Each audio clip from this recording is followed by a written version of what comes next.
Switch off ആണ്. ഞാൻ ഒന്നുകൂടെ വിളിച്ചോ.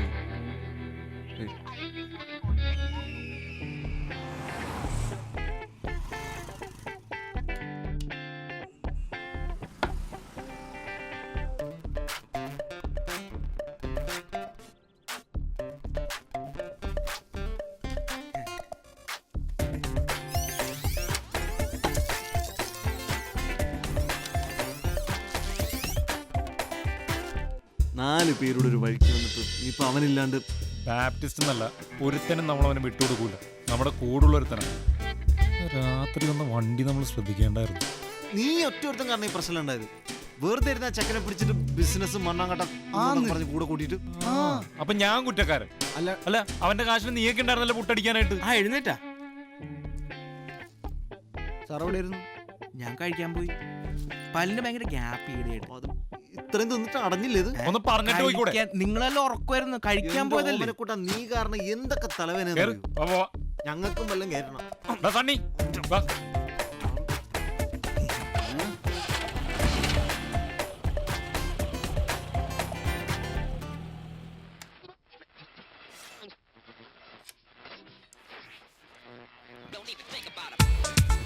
എന്റെ അണ്ണൻ കിടിലോടാ.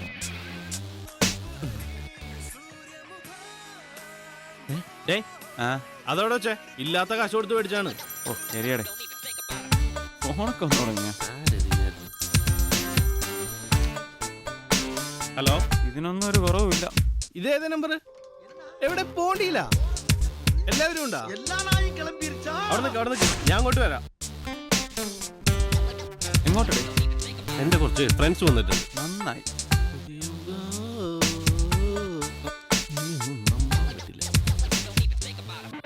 ഇതെന്റെ പുതിയ റൈബൺ. നീ നിന്റെ ലോക്കൽ ഗ്ലാസ് വെച്ചാൽ മതി കേട്ടോ. ഓ ഓമനക്കുട്ട, ഞാനൊരു കാര്യം പറയാം. ഞങ്ങൾ 3 പേരും ഉമ്മന്റെ പഴയ ഫ്രണ്ട്സാ. നിന്നെ കുറിച്ചാണെങ്കിൽ അവന് ഞാൻ പറഞ്ഞ അറിവുള്ളൂ. എടാ ഇങ്ങനെയൊക്കെയല്ലേ പരിചയപ്പെടുന്നത്? നിന്റെ നല്ലതിന് വേണ്ടിയാ പറയണത്.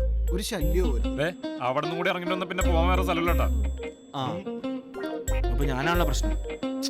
ഞാനെന്റെ പ്രശ്നം ഉണ്ടാക്കൂല ഇനി. ഓമനക്കുട്ട, നീ പറയുന്നത് മനസ്സിലാ. ഓമനെ അളിയാ താനെന്താ?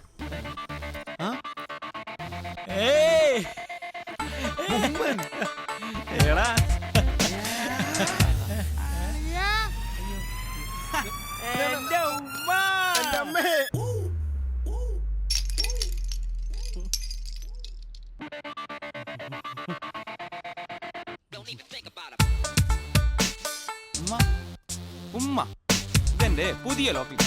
നിന്റെ റൈമ പൊട്ടിപ്പോയല്ലേ? കണ്ടാ മനസ്സിലാവണില്ലേ? മനസ്സിലായി. കരടി കണ്ണാടി വെച്ചൊരു മുഖം. സാരമില്ലമ്മ, നമുക്ക് വേറെ വാങ്ങിക്കാം. ബാത്റൂം എവിടെ?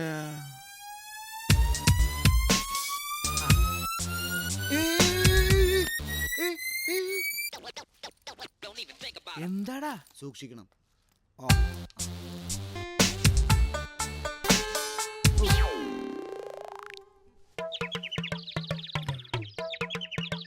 തൊപ്പി എങ്ങനെ വേണ്ടേ? അതായത് ഈ നമ്മുടെ ഗ്രൂപ്പിലുള്ളവരെയൊക്കെ ഒന്ന് പരിചയപ്പെടുത്താന്ന് കരുതിയിട്ടാ. ഇവനാണ് രാജേന്ദ്രൻ.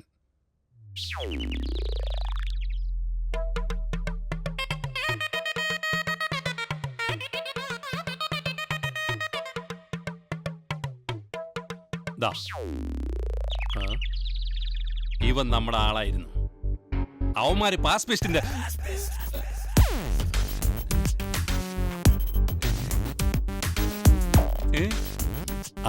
പാസ്പെസ്റ്റിന്റെ തല തല്ലി പൊളിച്ചപ്പോ യവൻ അവിടെ ഉണ്ടായിരുന്നു. ആ പ്രശ്നത്തിൽ ഞാൻ ഇവനെ അങ്ങ് തട്ടിക്കളഞ്ഞു.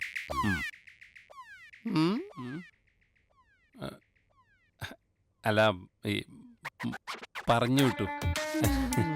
ഇവനാളത്ര ശരിയല്ല.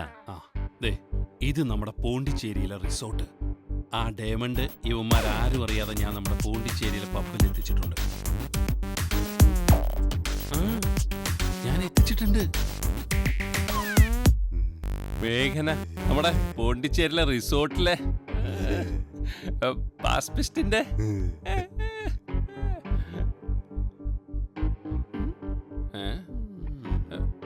ഞാൻ ആരാണെന്നാ എന്റെ കർത്താവേ. അതെ, ഇത് ഞാനാ. 20 വർഷമായി പാസ്പിസ്റ്റിന്റെ കൂടെ ഉള്ളതാ ഞാനാ, ഫ്രെഡി. 20 വർഷമായി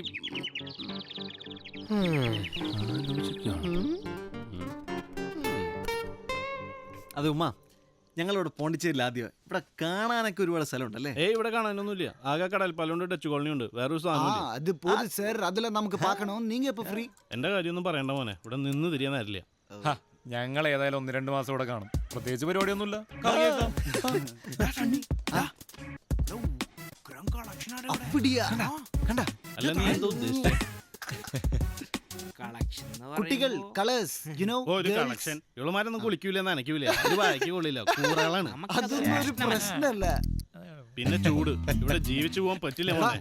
നാട്ടിലുണ്ടല്ലോ ഇതിനേലും കച്ചറ ചൂടാണ്. ശ്ശോ. നീ എവിടെ വർക്ക് ചെയ്യുന്നത്? ഇവിടെ ഒന്നല്ല, കുറെ ദൂരെയാണ്. ഒരു ബസ് പോലും ഇല്ല, നടന്നു പോണം. ബഹുത് കഷ്ടപ്പെട്ട ആദ്മി ഹൈ കേട്ടാ. ഞാൻ ഇവലെ ഗോവയിലും ജോലി കിട്ടും നോക്കണം. ശ്ശെ. ഗോവയ്ക്ക് പോയാ നമുക്ക് പോവാം. അടിപൊളി സ്ഥലമാണ്, ഞാൻ പോയിട്ടുണ്ട്. പാസ്പിസ്റ്റ് നേരെ ഇരിക്കേ.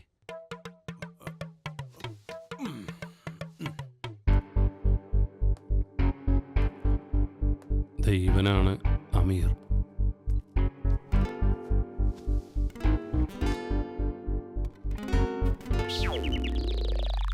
நீ சொன்ன மாதிரியே நான் கொடுக்க வேண்டியது கரெக்டாக கொடுத்துட்டேன்.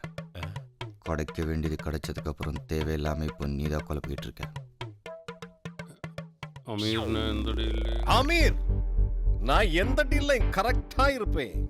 நீ சொன்ன அமௌண்ட்டை கொஞ்சம் கூட நெகோஷியேட் பண்ணாம நான் கொடுத்துட்டேன். ஏன்னா நான் மேன் ஆஃப் வேர்ட். டீல் முடிச்சு காசு வாங்கி போனவன் நீ. இப்போ பிரச்சனை பண்ண வந்துட்டேனா எனக்கு இன்னும் ஒரு முகம் இருக்கு. யார் காசு வாங்கினா? நீ கார்லேருந்து இறங்குற வரைக்கும் நான் பார்த்துருக்கேன். அது இல்லாமல் போலீஸ்கிட்ட இன்ஃபார்ம் பண்ணி தேவையில்லாமல் நீ தான் பிரச்சனை பண்ணிட்டு இருக்க. ஏய், யார பார்த்து என்ன பேசுற? தேவையில்லாம பேசுனா நீங்க இந்த உயிரோட கிளம்ப மாட்டேன்.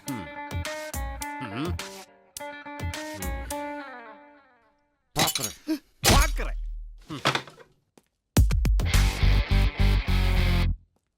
പാക്കരെന്ന് പറഞ്ഞ ചുമ്മാ കാശ് അവന് തന്നെ കിട്ടിയിട്ടുള്ളത്. അല്ലേലും അതൊന്നും ആലോചിച്ച് പാസ്പിസ്റ്റ് വിഷമിക്കണ്ട. ഞാൻ പറഞ്ഞു തരുന്ന ഡയലോഗ് അതുപോലെ അങ്ങ് പറഞ്ഞാ മതി.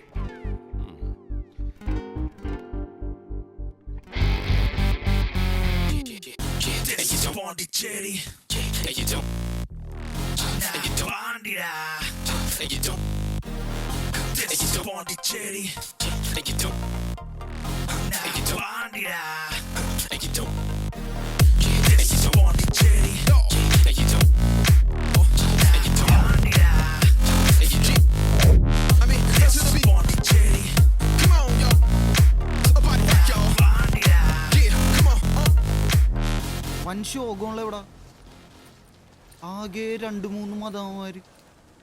എടാ നമുക്കൊല്ല ഫുഡ് കഴിച്ചാലോ? ഒട്ട് 2 മാസം എങ്ങനെ പിടിച്ചിരിക്കാനാ? ഓമനക്കുട്ട, നിന്റെ അച്ഛനോട് പറഞ്ഞു കഴിഞ്ഞാൽ കുറച്ച് കാശ് അയച്ചിട്ടില്ലേ? അതിലും ഭേദം കടലിൽ ചാടി ചാവൂ.